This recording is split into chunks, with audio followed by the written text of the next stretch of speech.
A great boat for mum, dad, kids. This is the Helm chair, but it's also great for socialising. Sit on, and you have quite a large bed.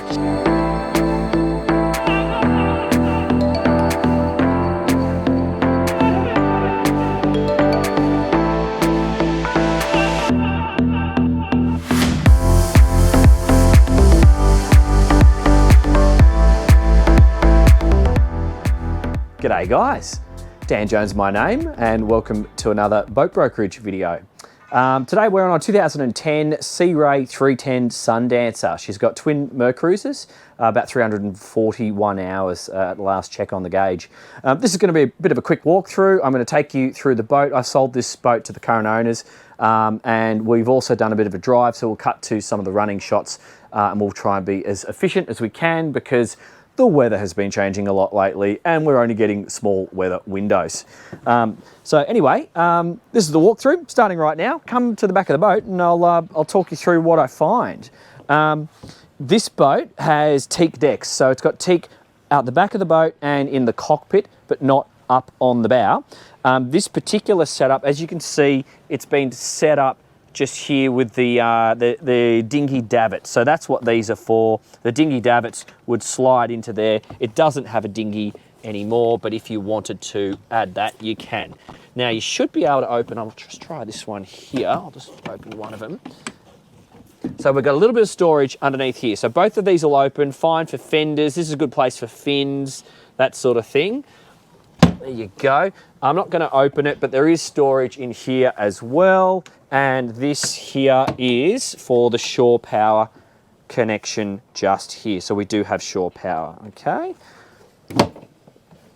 Now you can see the owners fitted a couple of rod holders out the back of the boat here. We have a stainless steel cleat on either side, right down the back.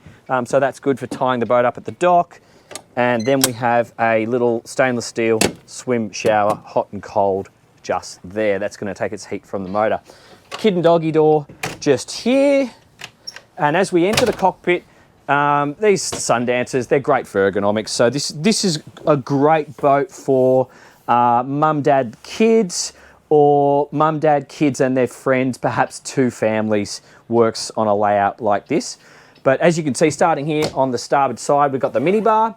This is going to be cold water only. We've got this grab rail just here. That's more for walking forward in a rocky sea.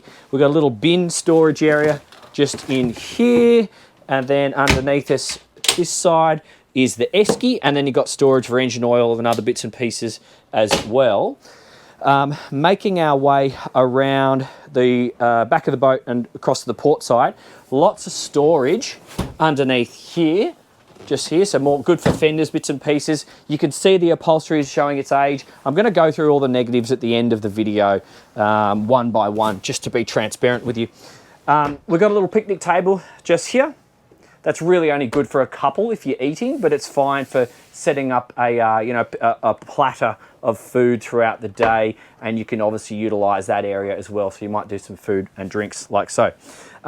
This little cushion here, this removes, so if you wanted to have people sitting and facing forward, they can, and they have some leg room, or if you wanted to do this setup, well, I won't put my feet on the cushions, but you can do that, and this is a really great seat to enjoy underway. Now this, I'm not going to operate it right now, but this seat will actually fully hinge and convert this area into a sun lounge. So that's a really fun spot to hang out underway, and that's great to convert when you are at rest. Grab handle, I should say, just here. We've got the bimini in place just above us, like so. There were clears that went around the back and the sides. I don't think they exist anymore because we haven't found them, so let's assume it doesn't have any. We have a drawer just here, so that's a little storage area. It's convenient for bits and pieces, and then a little locker just here. That's perfect for safety grab bags, quite handy for that. Now, Will, why don't you go to that side and then face forward, because it's worth pointing out this seat operation. So first things first, this is the Helm chair, but it's also great for socializing. So this is I love seeing clever use of limited amount of space. So when you're driving, obviously you face this forward, and from memory, this might even actually, it goes forward and back, that's right. So, this is so you can sit here and have 1, 2, 3, 4, maybe 5 adults, probably, I don't know, you could do that, possibly have a partner there if you're close, or just one more person can sit here. And then when you are moving into operation or driving mode, you just, like so, you've got this seat facing forward, and now 2 people can enjoy the ride, and it will also slide forward and aft. So if you're a big bloke and you need the extra leg room, that's possible. We do have courtesy lights. They're dotted all the way around the floor, so your nighttime vision won't get ruined. This is a good spot just here for your keys and your wallets. I've got my manual Fireboy release just at my right hand just here. Access to fuses in here. This is a digital throttle down to the Mercury motors. They have just been serviced and the boat has just been anti-fouled last week. We have receipts. This is a electronic start and stop, and starting from starboard and working my way across, hatch lift, bilge pump, bilge blower, emergency start so it bridges the batteries, trim tabs, windlass operation from the bow, also from the from the bow, and this is the helm operation, I should say. This is the fuel tank gauge. This is our VHF just in the middle. So if you just come out a little bit wheel, this is the steering wheel, and you'll note it is adjustable. We got, I mentioned the VHF there. The analog gauges, we've got the speed in the middle, and then we have either gauge on each side, which gives us a multitude of information. So we've got PSI, we've got temperature in centigrade and Fahrenheit, we've got alternators and drive angle just there. And then our RPMs are on for port and starboard and are on either side, and they also have digital diagnostics. If you just zoom in on this one here, we can see the hours showing at 3:41. Hopefully they can see that just there. Yep. Now, coming out, we've got the compass up here. That's just, nobody uses compasses anymore, but it's there. That's the stereo control. We've got the low rants. This is a fish finder. Does it have chart plotter in it as well? I didn't notice. It did have. Yeah, okay, all right, okay. And then we've got our boat systems along this side: accessory, wiper, running, anchor, spoiler, bilge, cockpit, and horn, just there. And to reach the bow, you go through the middle section on this one. So I'm just going to open this up. We'll go and have a look at that before we go downstairs. There is a lock just here to stop this bow door from popping open when you're in some waves, and you can roll this clear up and attach it with these two just here. It is also worth saying or mentioning that the Targa arch design, quite attractive, which you'll see from the drone shots, goes forward, and you have this little bit of roof just here, and this is the structure. Yeah, this is the structure that essentially the Bimini takes off at the back and then holds in the clears. But headroom for tall blokes. How tall are you, Will? 6'4". So you're 6'4", and you've still got space under here. Yeah, so exactly. I'm great for showing head height on boats. There's heaps of room. Okay, so let's go to the bow. I'm not going to roll it because I'm trying to do this video quickly so I don't bore people. So come forward, and this is an awesome hangout zone. So it's not set up with cushions. You could do that if you wanted to, if that was your vibe. You could get someone to customize that, but I just love hanging out up here in this sort of setup on a sunny day. With this bow rail, you find yourself doing exactly what I am doing right now, and a number of people would enjoy themselves in a nice location like this. But from an operational perspective, you've got a window, fixed one just there, that has a blind. We'll see that when we go inside. We have a hatch, that's an emergency escape hatch, forward facing, really good for getting some air through the cabin as well. We've got storage for 2 fenders up here on the bow. We've got our navigation lights here and here, with they're stainless steel capped. This is probably water in, I think. I'm not sure though, so don't hold me to that. And then this is our operation for the windlass up the front, which is an electric Luma. That's access to the chain locker. We have another cleat, and we've got a safety just here. So it's about 20 meters of chain, then it goes to rope. You also have the handle here to do the clutch for the windlass. Couple of cleats, boom, boom, here as well, and single barrel roller. So I think it's time we go downstairs and have a look at the cabin. Welcome down below, guys. So yeah, this space, actually just stay there. We'll try and keep it all in shot. I'll try and explain everything that I see. So the 310 Sundancer, once you get into a sports cruiser of this size, you have a proper weekender. So you and a partner can really utilize this space, kind of no matter what the weather's doing, you'll still be comfortable. And you have another bed down there and a toilet there. But I'll just start myself on the port side and work our way through. So you can just come down 2 steps, and then the floor, it's 2 levels. So you have one level here, and then you have another one. It's all timber lined, as you can see. And the finish, it's typical Sea Ray quality. It's pretty good. I gotta say, there are lots of little things as we work our way around the boat where some of the hatches, latches and catches are showing their age or not working. So it's a little bit of a disappointment, but you will get that on boats of this age.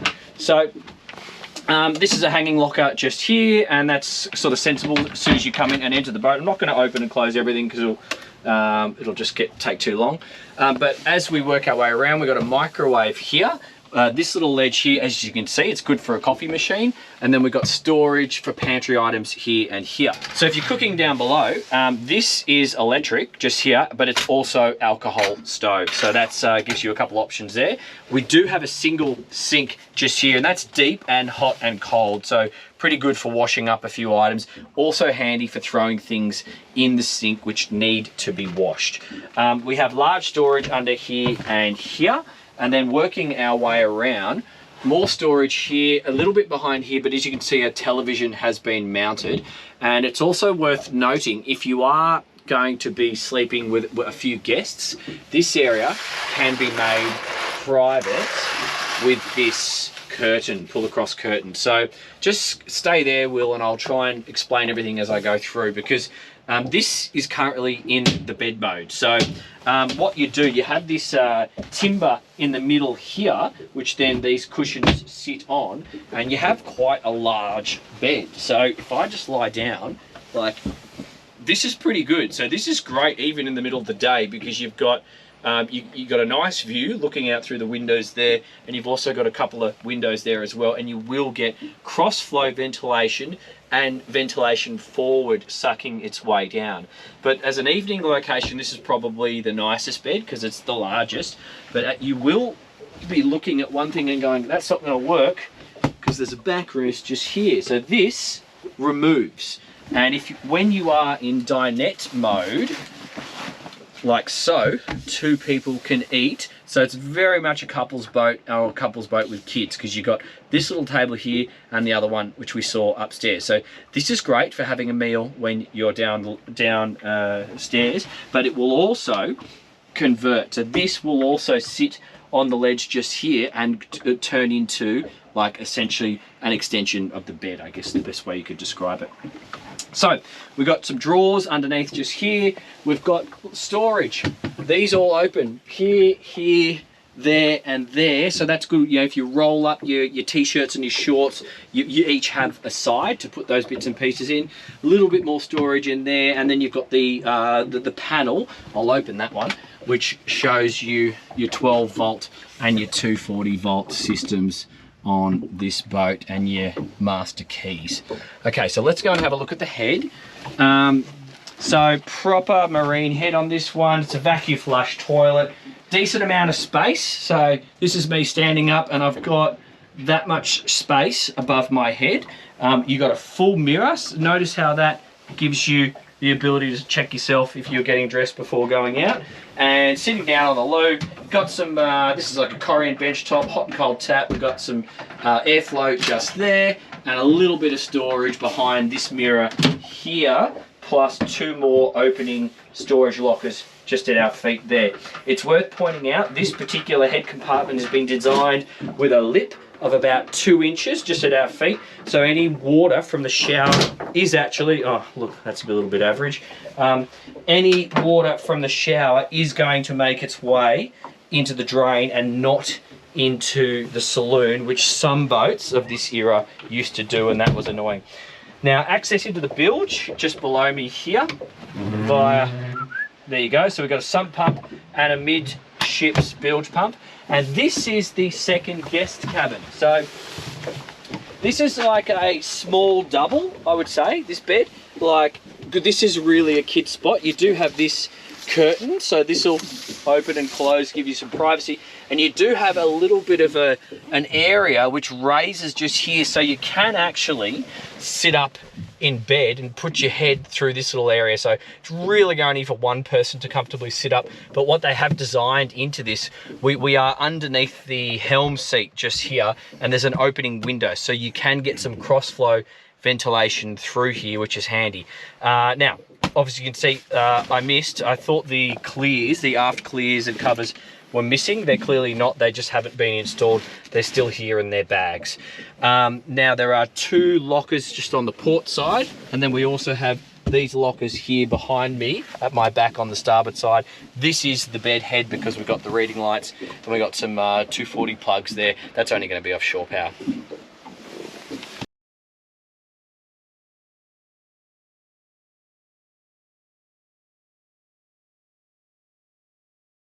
Okay guys, so that's all the positives. I do want to focus on some of the negatives because it's still a 12-year-old boat, and I hate it when people don't show you some of the finicky things and you might get surprised when you rock up for an inspection. First things first, the engines have just been serviced. The anti-foul has just been done, the polish as well, literally last week. So mechanically, we've driven the boat. We'll cut to some of the drone shots at the beginning and the end of the video. It's fun, it drives as you would expect. Gets up on the plane, cruises around about 25, 27 knots top speed, probably about 30 knots. But yeah, it's showing its age. These covers here, they're clearly original. They're starting to deteriorate now. I think I've gotten to the bottom why the side clears were not installed. They've shrunk. So you probably can't actually get them on because with the heat and age, they have actually started to shrink. So you still got some sun protection, but I expect to change this at some time. We did attempt to do a repair on these cushions. The upholstery guy, he had a look at it and he said it would just be, A, wasn't possible for him to do it in time, and B, it would be a waste of money trying to repair. He said these cushions here are really just due for a replace. So you can see that the main ones are this backrest and this seat cushion here. The other ones are actually fine. So just be aware of that. Now come across here, Will, and let's just point out the rest of the things. It's just things that you generally see on boats that are starting to age. Like I noticed this swim shower, it's a plastic chrome, like that looks pretty ratty. So that could be changed, and the mixer tap, it's gone. So this is stuff that you can actually just get from Whitworth and swap out. It's not the end of the world, but I just want to make sure you guys are aware of it. The other thing is, a lot of the latches, well, if you come over here and just have a look at this one, Will, that's not supposed to do that. So, but you can see there's actually some basically screws that go in from the other end with some washers and hold this in.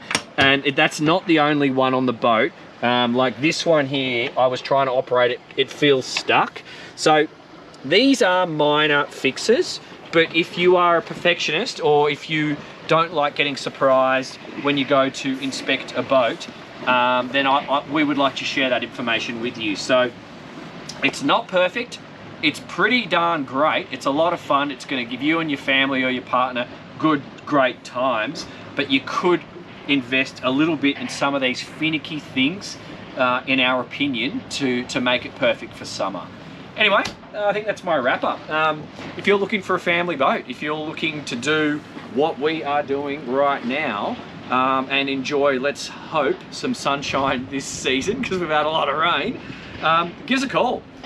Follow the link in the description below. Go to our website. We'll publish all the service records. They're always available for download. Schedule a phone call with me, and obviously you're very happy to schedule inspection as well.